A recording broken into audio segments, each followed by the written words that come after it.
Well, renowned economist and predictor of the crisis, Dr. Nouriel Roubini, joins us now to talk about everything, Doctor, from the stress test to the economy as it stands. The word nationalization has just sort of fallen out of our vocabulary in the last month or so when it was spoken about on a daily or hourly basis not too long ago, especially some thoughts about Citigroup. Is nationalization in our future, at least for some of the biggest banks in this country, or have we passed beyond that? Well, we don't have a full nationalization of the banks, but take, for example, Citigroup. It's already the plan of the government to convert some of those preferred shares into common equity. That will give the government 36% ownership of Citi. But if Citi cannot raise more capital, then they'll have to convert even more. So it's already the biggest shareholder soon enough into Citigroup, and that means that we have this creeping partial nationalization of a number of banks. So effectively, it's not a question of nationalization, yes or not, but whether it's complete or partial. But do you argue that that de facto nationalization is possibly more dangerous because you've talked about these zombie banks, you, George Soros, many people have talked about the danger of allowing these zombie banks to sort of exist and coast along? Yes, in my view, that's a problem. This partial creeping nationalization keeps alive banks that have trouble. I would have thought that either take them over, clean them up, separate good and bad assets, and selling them back to the private sector would be a better option. Or alternative, if you don't want to take them over, then the right thing to do is to take the unsecured creditors of the banks and force them to convert their claims into equity. The banks have too much debt, not enough equity. What we do with corporations when they're in trouble in Chapter 11, we convert the debt into equity. We should do the same thing with the banks. If we are doing that, then you don't need having government ownership, but we're not willing to do that either. So we are in the bad situation, which effectively we have partial nationalization. Turning to the broader economy now, some experts, the president, members of the administration talking about these green shoots in the economy or these glimmers of hope, saying things are not getting worse, sort of a leveling off. You don't necessarily agree on all fronts. Can you talk about that? Is there anything that you think some bright economists and the administration could be overlooking?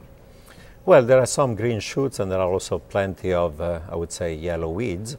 The debate is on how fast we're going to bottom out. I do believe that there'll be a bottom to this recession, but towards the end of the year as opposed to June. First difference in views.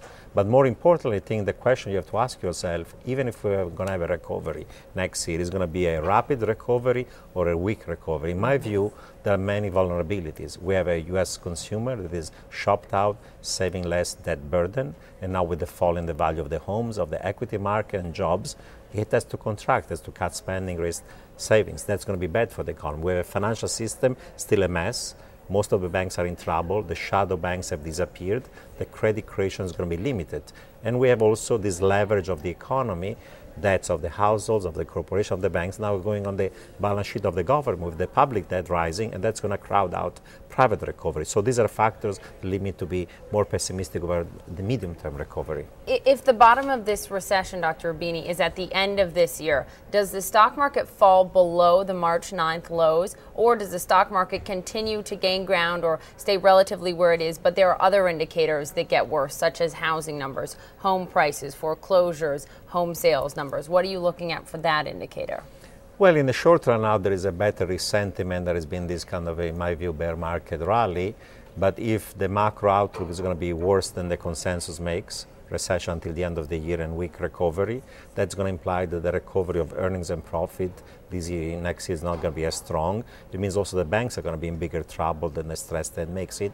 So worse than expected macroeconomic data, worse than expected earnings data, and worse than expected financial problem will imply that some significant correction of the market is going to occur again. Maybe we're not going to test the bottom of, say, March 9, but I would see a correction likely sometime this year. A correction.